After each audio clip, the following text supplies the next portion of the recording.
تم اس وقت تک مومن نہیں ہو سکتے جب تک میں تمہیں اپنی جان سے بھی محبوب تر نہ ہو جاؤں۔ سیدنا عمر رضی اللہ تعالیٰ عنہ نے عرض کیا، یا رسول اللہ رب العزت کی قسم، اب آپ صلی اللہ علیہ وآلہ وسلم مجھے اپنی جان سے بھی زیادہ محبوب ہیں۔ تو رحمت کونین صلی اللہ علیہ وسلم نے فرمایا، اے عمر اب تمہاری محبت کامل ہوئی ہے۔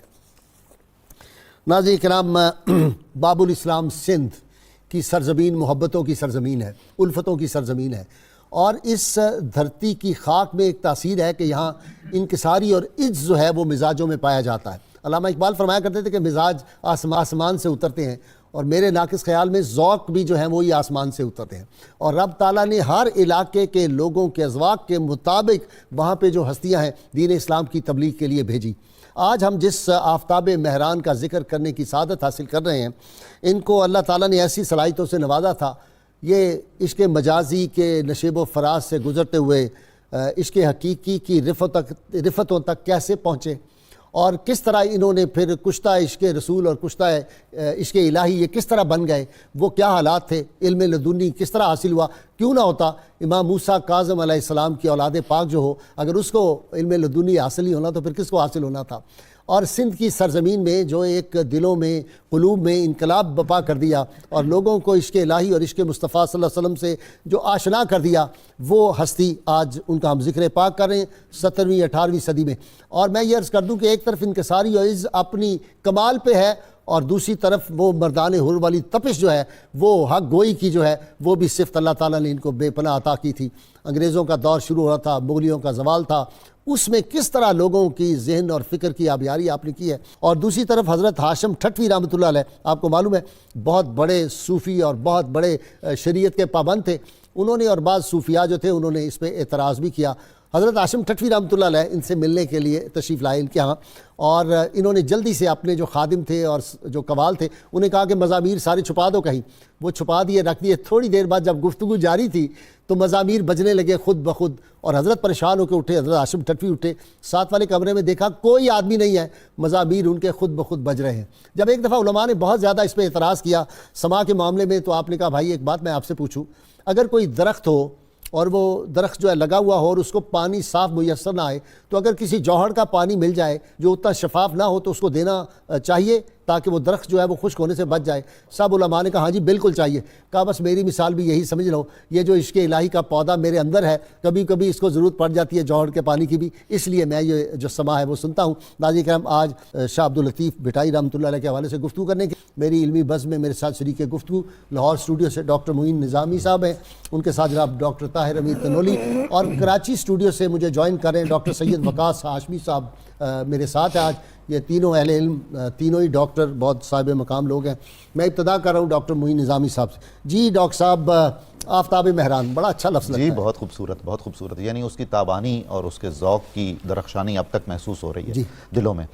کاظمی سادات کے خانوادے سے تعلق ہے، آباء و اجداد حجاز مقدس سے ہرات میں جو موجودہ افغانستان میں ہے وہاں تشریف لائے۔ تیموریوں کی حکومت، امیر تیمور اور ان کی اولاد، تو انہوں نے ہمیشہ اس خاندان کو بہت اہمیت دی اور عزت و اکرام دیا۔ وہاں سے جب زوال ہوا تیموریوں کا تو ایک گھرانہ سندھ میں آ گیا، حالہ میں۔ حالہ وہ جگہ ہے جہاں حضرت شیخ شہاب الدین عمر سہروردی رحمۃ اللہ علیہ کے خلیفہ کا مزار ہے، مخدوم نوح کا۔ ٹھیک ہے، یہ مخدوم صاحب جو منسٹر تھے جی، امین فہیم اور ان کے والد حضرت طالب المولا، یہ دونوں عظیم شاعر بھی ہیں سندھی کے۔ اچھا جی ہاں، سندھ کا یہ بڑا کمال ہے جی۔ تو سادات کا یہ گھرانہ جب سندھ میں آیا تو پورے جنوبی ایشیا نے ہمیشہ رسول کریم صلی اللہ علیہ وآلہ وسلم کی اولاد کو سر آنکھوں پہ بھی بٹھایا اور دل میں بھی جگہ دی۔ سبحان اللہ۔ بہت یہاں عزت اور اکرام اس گھرانے کا ہوا۔ ہم اس سے پہلے کئی دفعہ گفتگو کر چکے ہیں کہ بہت پرانے وقتوں میں اہل بیت کے گھرانے سے ایک نسبت خاص سندھ کو تھی۔ ٹھیک۔ سندھ کی ایک محترمہ زوجہ تھیں حضرت امام زین العابدین کی۔ ہاں سبحان اللہ سبحان اللہ۔ اور اس کے بعد ہم کئی دفعہ پروگراموں میں ذکر کرتے ہیں جو بزرگ مدفون ہیں نواح کراچی میں، حضرت شاہ عبداللہ غازی رضی اللہ تعالیٰ عنہ۔ تو یہ وہ پس منظر ہے کہ سندھ میں بہت ہی زیادہ عربوں کا تعلق بھی رہا۔ آپ کے والد ماجد کا اسم گرامی ہے سید حبیب شاہ، اور اس شاخ میں اوپر جا کر 3-4 پشتیں اوپر ایک بہت عظیم الشان بزرگ اور سندھی کے بہت بڑے شاعر ہوئے ہیں، حضرت شاہ کریم بلڑی والا کے نام سے وہ مشہور اور معروف ہے، وہ آپ کے اجداد میں سے ہیں۔ تو اس سے اندازہ ہوا کہ خاندان میں علم کی، عرفان کی، ذوق کی اور شعر کی ایک روایت خاص چلی آ رہی تھی۔ ٹھیک ہے، نسبت ویسے بنیادی طور پہ تو فاروقی تھے آپ، جی، لیکن نقشبندی، قادری، چشتی، سہروردی اور ویسی نسبت بھی آپ کو حاصل تھی۔ جی کمال ہے۔ بالکل۔ حقیقت یہ ہے کہ آپ نے ظاہراً اپنے والد ماجد کے ہاتھ پر قادری سلسلے میں بیعت کی، اور اویسی نسبت کا بہت غلبہ رہا زندگی بھر آپ کی شخصیت پر، حتیٰ کہ آپ کے جو بہت مربی دوست تھے حضرت مخدوم محمد معین ٹھٹوی، انہوں نے آپ کی زندگی میں اچھے مشورے دے کے اور محبت کر کے بہت اہم کردار ادا کیا۔ آپ کے حضرت شاہ لطیف بھٹائی کے ذوق کو دیکھتے ہوئے انہوں نے رسالہ نسبت اویسیہ لکھا، جس میں یہ بتایا کہ اویسی نسبت کی کیا اہمیت ہے، اس کا پس منظر کیا ہے، اور بڑے بڑے مشائخ کیا ہوئے ہیں، اور یہ کتنا مسلم اور اہم شاخ ہے تصوف کی۔ جی ڈاکٹر طاہر امید تنولی، علامہ نے بھی کچھ کہا ان کے بارے میں؟ علامہ کا ذکر ضرور ہوتا ہے، آپ ہوں گے تو علامہ کا ذکر ہوگا، جو ہے بنتی نہیں ہے بات، اور ساگر کہے بغیر۔ ڈاکٹر صاحب قبلہ شاہ عبداللطیف بھٹائی کی شخصیت، جیسے ڈاکٹر صاحب نے بڑے پیارے انداز سے پورے پس منظر کو بیان فرمایا ہے، ان شخصیات میں سے ہیں جنہوں نے تصوف کی تعلیمات کو جو لوکل ضروریات تھیں اس کے مطابق ایسے بیان کیا کہ لوگوں کے مزاج کا حصہ بنا دیا۔ سبحان اللہ۔ اور ہمارے صوفیاء میں ابھی آپ نے مجاز کی بات بھی اٹھائی، شاہ عبداللطیف بھٹائی اس لحاظ سے ایک ممتاز صوفی ہیں جنہوں نے لکھا شاعری، اب ان کا شاجور سالو اگر آپ دیکھیں، جو تصوف کی شیولری ہے جس کو فتوت کہتے ہیں، اس کو انہوں نے خواتین میں دکھایا۔ واہ واہ واہ، بہت خوب۔ یعنی یہ ایک ایسا فیچر ہے جو آپ کو بہت کم لوگوں میں نظر آئے گا۔ اچھا، یہاں جو ان کا رسالہ ہے شاجور سالو، جو ان کی تصنیف ہے، اس کے جو چیپٹر ہیں 30 چیپٹر، ہر چیپٹر کو سر کہتے ہیں، انہوں نے فلاں سر فلاں سر، اچھا، اس میں انہوں نے 8 جو خواتین ہیں ان کو بطور ہیرو کے پیش کیا ہے۔ ٹھیک، اور جو بڑی خصوصیات ہیں جیسے دیانتداری ہے، پاک بازی ہے، بہادری ہے، وفا ہے۔ اور عورت جو ہے نعوذ باللہ وہ کوئی کم تر درجے کی شے نہیں ہے، اس میں ایک یہ بھی پہلو آتا ہے۔ آپ یہ دیکھیں کہ آپ نے فرمایا حُبِّبَ اِلَیَّ مِن دُنْیَاکُمْ ثَلَاثٌ الصَّلَاۃُ وَالطِّیبُ وَالنِّسَاءُ، تمہاری دنیا سے میرے لیے 3 چیزیں محبوب کی گئی ہیں، نماز، خوشبو اور عورت۔ عورت کی عظمت یہ ہے، اسلام نے تو عورت کو اس معراج پہ پہنچایا، اس کے قدموں میں جنت رکھتی ہے۔ تو بھائی صاحب، شاہ عبداللطیف بھٹائی جو تصوف کی شان فتوت ہے، تصوف کی حقیقی مردانگی ہے، اس کو انہوں نے عورت کے روپ میں مجسم کر کے دکھایا ہے۔ اور جو تصوف کا بنیادی کردار ہے، یعنی موریلٹی کو ریفارم کرنا، دین پہ استقامت دینا، اور پھر کائنات کے رموز سے آشنائی، اس کے لیے جو ایک کمٹمنٹ چاہیے۔ جب آپ ان کی شاعری کو پڑھتے ہیں، جیسے میں ایک 2 اشعار پڑھنا چاہوں گا۔ جی ضرور۔ شیخ حجاز نے آتی ہے آپ کو؟ نہیں، شیخ حجاز کا ترجمہ ہے۔ اچھا، سندھی کاش ہمیں آتی۔ شمیل نے صرف بٹائی کے لیے سندھی سیکھی تھی، این میری شمیل۔ کیا بات، کمال ہے، واٹ اے کنٹریبیوشن۔ سبحان اللہ، علامہ جڑ گئے، جڑ گئے، این میری شمیل کا ذکر آئے، علامہ ابھی اور جڑیں گے۔ اچھا، اور ڈاکٹر تنولی ہو تو اب وہ کہتے ہیں کچا گڑا اور میں تنہا، ہائے ہائے، برستی گٹا کے گنگور سائے، سبحان اللہ، فضا ایسی جیسے دور کوئی، شیر بیٹھا ہو اپنا سر اٹھائے، سہارا دے مجھے ہے جوش الفت، کمی میری تمنا میں نہ آئے، بے خوف ہو کے میں دریا میں کودوں، بلا سے جان جاتی ہے تو جائے۔ کیا بات، یہ جو کمٹمنٹ ہے، یعنی آپ نے ایک منزل بنا لی ہے محبوب حقیقی تک پہنچنے کی، اس کے راستے میں جو آپ کا وسیلہ ہے وہ بھی کچا ہے، یہ بدن۔ کچے گڑھے پہ ہو، یہ ہم کچے گڑھے پہ بیٹھے ہیں، کیونکہ یہ بدن ایک حد کے بعد اس کو سہار نہیں سکتا، وہ جو بوجھ آپ نے اس پہ ڈالنا ہے وہ بوجھ نہیں اٹھا سکتا، اور آگے مشکلات ہیں، طوفان ہیں، باد و بارہ ہیں، دریا ہیں، طغیانیاں ہیں، درندے ہیں، جیسے سفر ملوک کا سفر میں ہمیں نظر آتا ہے۔ تو وہ کہتے ہیں اس میں مجھے منزل پہ کون چیز لے کے جائے گی؟ وچے بیڑے، وچے چیڑے، وچے ونج موہانے ہوں، سب کچھ ہے، سب وہ مجھے میری کمٹمنٹ لے کے جائے گی، میرا یقین لے کے جائے گا۔ تو یہ ایک ایسا جذبہ پیدا کرتے ہیں بھٹائی اپنے فالوور کے اندر، اپنے قاری کے اندر، اسی لیے آپ کو سندھ کا مولانا روم بھی کہا جاتا ہے۔ اچھا، سندھ کا مولانا روم آگیا جی، اقبال سے اب لنک بن رہا ہے آہستہ آہستہ۔ سندھ کے مولانا روم عبداللطیف بھٹائی ہیں۔ لو جی، اب مولانا روم کی بات آ گئی ہے، ایک اور سید زادے کو پکڑیں۔ جناب ڈاکٹر صاحب السلام علیکم، ڈاکٹر وقاص صاحب۔ وعلیکم السلام ورحمۃ اللہ وبرکاتہ۔ جی ہاشمی صاحب، عشق الہی اور عشق مصطفیٰ صلی اللہ علیہ وسلم کا ایک گلشن آباد کر دیا ہے اپنی تعلیمات کے ذریعے شاہ عبداللطیف بھٹائی نے، اور کیسے انقلاب برپا کیا جی ایک درویش نے ایک ٹیلے پہ بیٹھ کے۔ شاہ بھٹ شاہ کا مطلب یہ ہے کہ شاہ بھٹائی کا ٹیلا۔ جی جی، بسم اللہ الرحمن الرحیم، اللہم صلی وسلم وبارک علی سیدنا و مولانا محمد وعلی آلہ وآل بیتہ اجمعین۔ حضرت شاہ عبداللطیف بھٹائی رحمۃ اللہ تعالیٰ علیہ کے والد گرامی جناب سید حبیب شاہ، اور اوپر جیسے نظامی صاحب نے پورا شجرہ شریف بیان کیا کہ حضرت امام موسیٰ کاظم علیہ السلام کی اولادوں میں سے ہیں، کاظمی سید ہیں۔ سید حبیب شاہ رحمۃ اللہ تعالیٰ علیہ کے متعلق مورخ فرماتے ہیں کہ کم و بیش یک کے بعد دیگرے 3 شادیاں کیں، اولاد نہیں ہوئی. اچھا. تو اپنے ایک بہت ہی اچھے دوست اور ایک ولی کامل جن کا نام عبداللطیف تھا، ان سے اپنی پریشانی بیان کی کہ اولاد نرینہ کے لیے دعا کرتا ہوں، آپ سے گزارش ہے کہ آپ اولاد نرینہ کے لیے دعا کیجئے. ٹھیک. تو جناب عبداللطیف صاحب نے فرمایا کہ بھائی ایسا ہے کہ دعا تو ہم کریں گے، اگر تم اپنے ہونے والے بیٹے کا نام میرے نام پر رکھو، یعنی عبداللطیف ہی رکھو، ٹھیک، تو میں کہتا ہوں کہ تمہارے یہاں بیٹا ہوگا انشاءاللہ. چنانچہ حضرت سید حبیب شاہ نے ان سے وعدہ کر لیا کہ بھائی ٹھیک ہے، اگر میرے یہاں بیٹا ہوگا تو میں آپ کے نام پہ اس کا نام رکھوں گا. تو چنانچہ انہوں نے دعا کی اور پھر یہ حضرت سیدنا عبداللطیف شاہ بھٹائی رحمۃ اللہ تعالیٰ علیہ کی ولادت ہوئی. اور وہ جو عبداللطیف ہیں وہ آپ جانتے ہیں کہ امام بری سرکار جو پنڈی میں مدفون ہے ان کا نام عبداللطیف ہے. صحیح. یہ انہی کے نام پر یہ نام رکھا گیا ہے. وہ بھی کاظمی سید ہیں. وہ بھی کاظمی ہیں. جی وہ بھی کاظمی ہیں. جی وہ بھی سید ہیں. جی جی. تو اب یہاں پہ ہم یہ دیکھتے ہیں کہ ایک تو نسبی طور پر بھی عشق مصطفیٰ صلی اللہ علیہ وسلم، سادات کے خاندان ظاہر عشق مصطفیٰ بانٹنے والے یہی لوگ ہیں، اور پھر نسبی اعتبار سے ہونے کے بعد ہم ان کے والد کو اور اس کے اوپر جو خاندان چلا رہے ہیں ان سب کو ہم دیکھتے ہیں کہ یہ سارے کے سارے عشق مصطفیٰ صلی اللہ علیہ وسلم کی دولت کو تقسیم کر رہے ہیں. چنانچہ جب شاہ عبداللطیف بھٹائی رحمۃ اللہ تعالیٰ علیہ کو مدرسے میں بھیجا گیا تو استاد صاحب جو تھے نور محمد صاحب، ان سے لفظ الف پڑھا. الف پڑھنے کے بعد جو ہے استاد صاحب نے کہا بیٹا بے پڑھو. تو فرمایا بس میرا سبق پورا ہو گیا، بس الف کے آگے میں نے سبق نہیں پڑھنا ہے. تو باوجود کوشش کے استاد نور محمد صاحب جو بڑے معروف اور مشہور استاد تھے، ان سے الف سے آگے سبق نہیں پڑھا. صحیح.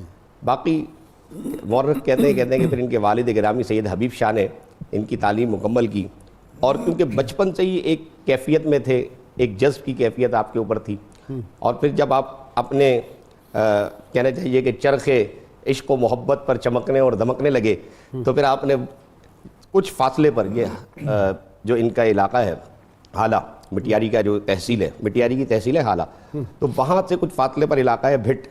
اصل میں مٹی کے ایک ٹیلے کو سندھی زبان میں بھٹ کہتے ہیں. بھٹ کہتے ہیں. بھٹ. تو اس جگہ پر آپ بھٹ اس جگہ پہ بیٹھ کر کے آپ وہ رسالہ لکھا کرتے تھے، شاہ جو رسالو جسے ابھی انہوں نے فرمایا. شاعری آپ کی. صحیح بات ہے کہ سندھی زبان، ہاں سندھی زبان کا ایک حسین و جمیل مرقع ہے. اس قدر حسین ہے کہ غائی صاحب اگر آپ نے کہا نا کہ آپ کو سندھی نہیں آتی، لیکن اس کے باوجود میں آپ کو یہ گزارش کروں گا کبھی بیٹھ کے کسی سندھی سے کہیں وہ پڑھ کے سنائیں، واللہ باللہ سندھی سمجھ میں آئے نہ آئے آپ کے بدن کے رونگٹے کھڑے ہو جائیں گے. عشق مصطفیٰ صلی اللہ علیہ وسلم ایسے سرائیت کرنا. مجاز سے حقیقت. جی ہاں غازی صاحب، جو مجازی محبت ہے اس کی بہت بے پناہ اہمیت اور حیثیت ہے نفسیات انسان میں، اخلاقیات انسان میں. اکابر صوفیاء میں سے ایک پورا مکتب ہے جو اس پروسیس سے گزر کے واصل باللہ ہوئے ہیں. یعنی مصنوع سے ہوتے ہوئے ثانی تک پہنچنا. ایگزیکٹلی ہے نا. بالکل تخلیق سے خالق تک پہنچے. تخلیق سے خالق، اور تخلیق میں بھی خالق کے جلوے نظر آتے ہیں. یقیناً. حضرت شیخ اوحد الدین کرمانی، امام احمد غزالی جو حجت الاسلام کے بھائی ہیں، جو ہوشمند مجذوب تھے. جی بالکل.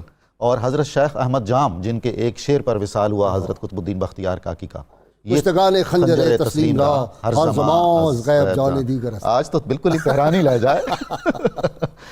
اور حضرت شیخ فخر الدین عراقی، حضرت میاں محمد بخش رحمۃ اللہ علیہ، حضرت خواجہ غلام فرید، یہ سارے وہ حضرات ہیں. اور حضرت شاہ حسین سبحان اللہ سبحان اللہ، حضرت مولانا جلال الدین رومی، یہ تمام وہ بڑے لوگ ہیں جو اس رستے سے گزر کے اپنی منزل تک اس پروسیس سے گزر کے. حضرت مولانا جامی تو فرماتے ہیں کہ متاب از عشق روح گرچہ مجازیست، کہ آن باہر حقیقت کار سازیست. تم عشق سے منہ نہ موڑو، تجربہ عشق کرو چاہے مجازی ہی کیوں نہ ہو، کیونکہ یہ مجازی عشق ہی زینہ ہے حقیقی عشق کا. یہ طلب، یہ سوز، یہ طلب اس کے بغیر نہیں آئے گا. وہ جو عجز و نیاز مطلوب ہے اور جو انکسار چاہیے وہ اس کے بغیر ایکسپیرینس میں نہیں آتا ہے.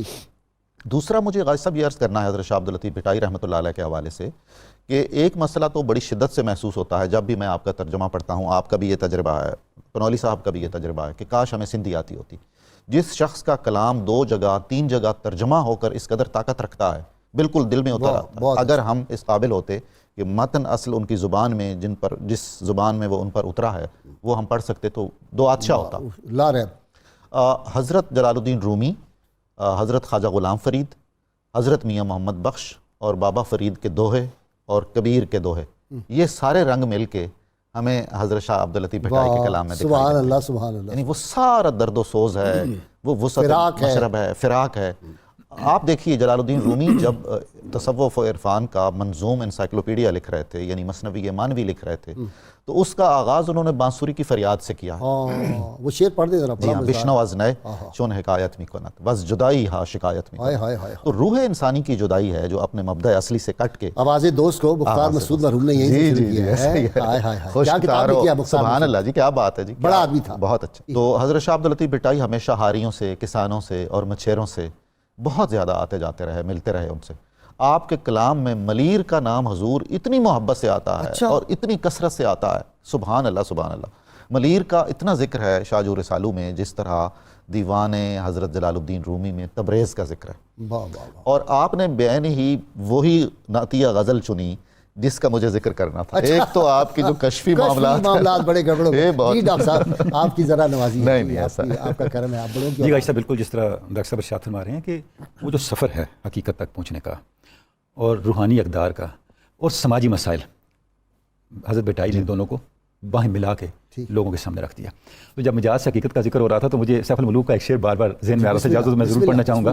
میاں صاحب فرماتے ہیں کہ رات دن وچ عبادت ریا شہزادہ کھلوتا، عشق مجازوں ہویا حقیقی ہر میلوں دل توتا۔ سبحان اللہ سبحان اللہ۔ یہ سفر ہے مجاز سے حقیقت کا۔ سبحان اللہ سبحان فی اللہ۔ الاصل مجاز ایک بٹی ہے، جب آپ اس میں ڈال دیتے ہیں اپنے قلب کو، اٹھا لیا اس میں ڈال دیتے ہیں تو وہ ہر میل اس سے نکل جاتا ہے واہ واہ۔ اور پھر وہ حقیقت کا اہل ہو جاتا ہے۔ تو میاں صاحب یہ فرما رہے ہیں۔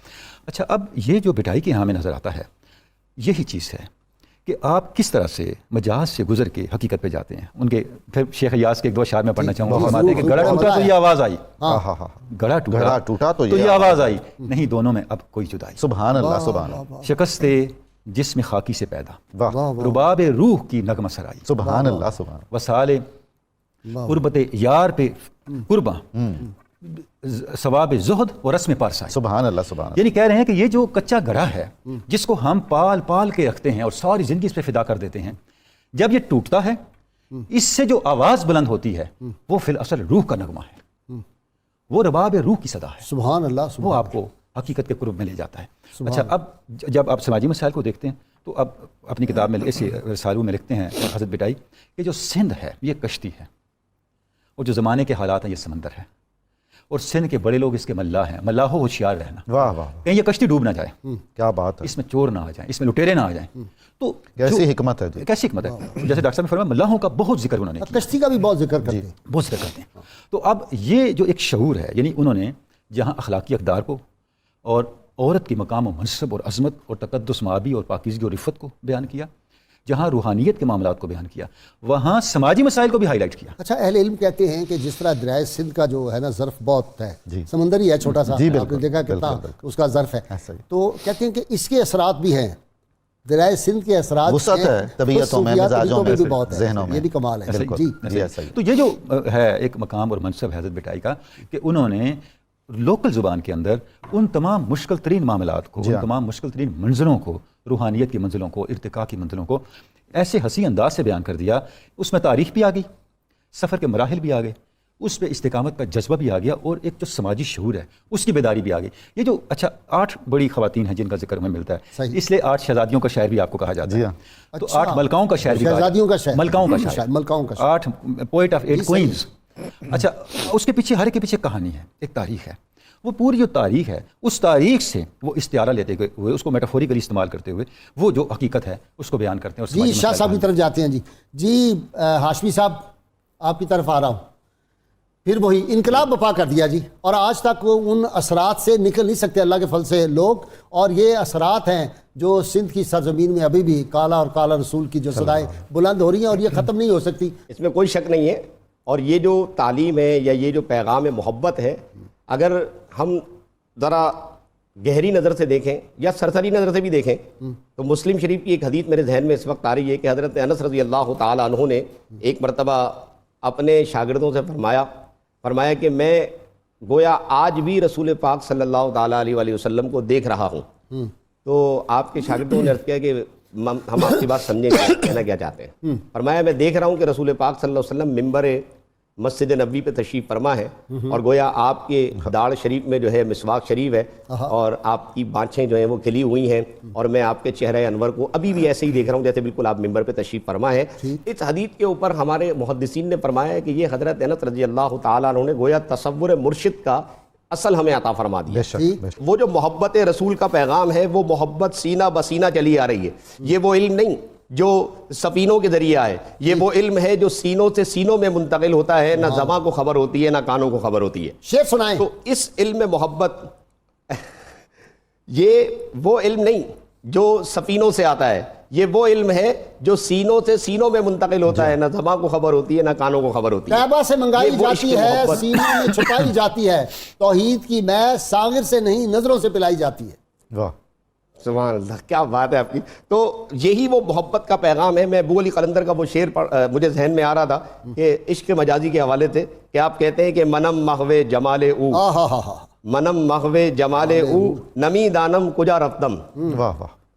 میں نہیں جانتا کہ میں کہاں چلا جا رہا ہوں، بس اس کے جمال میں غرق ہوں. شدم وصال از غرق او نمی دانم کجا رفتم، کہ میں اس کے وصال کی محبت میں غرق ہوں. ملنا ہے مجھے اس سے جسے دیکھا نہیں اس سے ملنے کی طلب.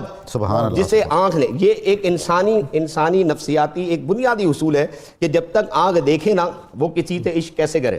جی ٹھیک ہے. اسی لیے ہمارے صوفیہ نے عشق مجازی کی طرف لے کر آئے کہ جو مجاز ہے، جب یہ یعنی کہ قلم قدرت کا اتنا عظیم الشان شاہکار ہے تو وہ قلم والا کتنا عظیم الشان ہوگا. جب یہ اتنا جمیل ہے تو وہ کتنا خوبصورت. ہاشمی صاحب بہت شکریہ. ناظرین کرام بہت مختصر وقفہ درود پاک سنتے پڑھتے ہمارے ساتھ رہیے گا. اللهم صل على سيدنا ومولانا محمد وعلى سيدنا علي وسيدتنا فاطمة وسيدتنا زينب وسيدنا حسن وسيدنا حسين وعلى آله وصحبه وبارك وسلم. اللهم صل على سيدنا ومولانا محمد وعلى سيدنا علي وسيدتنا فاطمة وسيدتنا زينب وسيدنا حسن وسيدنا حسين وعلى آله وصحبه وبارك وسلم. حسن وسيدنا حسين وعلى آله وصحبه وبارك وسلم. ویلکم بیک ناظرین اکرام. حضرت عبداللہ بن مسعود رضی اللہ تعالیٰ عنہ بہت جلیل القدر صحابی اور فقیہ امت ہیں اور صحابہ کے استاد بھی. آپ فرماتے تھے کہ دو چیزیں انسان کو ہلاک کرنے والی ہیں، ایک مایوسی اور دوسری عجب. تو ان دونوں چیزوں سے آدمی کو غرور سے بھی بچنا چاہیے، تکبر سے بھی بچنا چاہیے اور مایوسی سے بھی. یہ انسان کو ہلاک کر دیتی. جی آپ سے خان صاحب شروع کر رہا ہوں. کیا بات، میاں صاحب کا پھر شعر میں سناتا ہوں آپ کو، اس سے آپ شروع ہوں. میاں صاحب فرماتے ہیں عارف کھڑی، رحمت تیری عام خدایا تے باہر انت حسابو. پنجابی میں انت کا مطلب آپ سمجھ سکتے ہیں. رحمت تیری عام خدایا تے باہر انت حسابو، سب پیدائش نکے وڈے منگن ہار جنابو. واہ واہ سبحان ہر کوئی جناب سے مانگ رہا ہے. بسم اللہ الرحمن الرحیم. بہت شکریہ محترم غازی صاحب. جے ویکھاں اپنے عملاں والے کچھ نہیں میرے پلے، واہ. جے ویکھاں رب دی رحمت والے بلے بلے بلے. سبحان اللہ. قرآن و سنت کی روشنی میں ہم اپنے ناظرین پر یہ واضح کر دیں کہ امید ایمان ہے، نا امیدی کفر ہے. ٹھیک. امید زندگی ہے، نا امیدی موت ہے. ٹھیک. امید روشنی ہے، نا امید تاریکی ہے. امید علم ہے، نا امیدی جہالت ہے. تو ہمیں اس حقیقت کو سامنے رکھ کر، ایک تو ہم جو بات کر رہے ہیں اللہ تعالیٰ کی رحمت کے بارے میں، اپنے گناہوں کے ضمن میں امید رکھنا. نبی اکرم رحمت عالم صلی اللہ تعالیٰ علیہ وسلم نے جس انداز سے اپنی امت کو جینے کا سلیقہ سکھایا، وہ ہمیں یہ درس دیتا ہے کہ ہم پیدا ہوئے ہیں مشقت میں. لقد خلقنا الانسان فی کبد. انسان مشقت میں پیدا ہوا ہے، وہ ابتلا کے لیے آیا ہے، اور جب کوئی بندہ ایک قدم اللہ کی طرف بڑھتا ہے تو اللہ تعالیٰ اسے آزمائشوں سے گزارتا ہے، ٹھیک، اور اس کے لیے وہ اپنی پاک کتاب میں ہمارے سامنے رکھتا ہے کہ میں نے اپنے بندے ایوب کو آزمایا۔ ان کی زندگی پر آپ نگاہ ڈالیں، کیا بہاریں تھیں، لیکن جب ابتلا آیا اور ایک ایک کر کے ان کی پیاری چیزیں ان سے جدا ہوتی گئیں، اور پھر ان کے وجود میں بیماری نے جو ڈیرا ڈالا، اور وہ اس انتہا کو گیا کہ آپ کی زبان مبارک سے یہ کلمات نکلے کہ رب انی مسنی الضر وانت ارحم الراحمین، لیکن انہوں نے امید کا دامن نہیں چھوڑا۔ پھر اللہ تعالیٰ کا کرم ہوا۔